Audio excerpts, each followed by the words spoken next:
Ensin ottaa chana linsi. Liota sitä vedessä yön yli. Sitten hionene se. Älä jauhaa sitä kokonaan.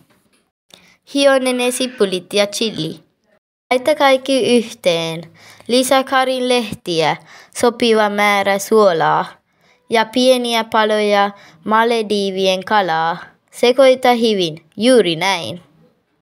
Käytä jauhoja palojen tekemiseen. Se auttaa pitämään sen kunnossa. Paista niitä kullan ruskeiksi. Se on valmis. Paista paloja kuivattua chiliä ja lisää vähän suolaa.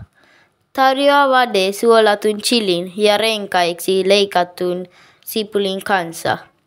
Voit myös kiinnittää pienen katkaravun vaden päälle ennen paistamista. Vade on kuuluisa katuruoka Sri Lankassa. Tee suola pikkaraita.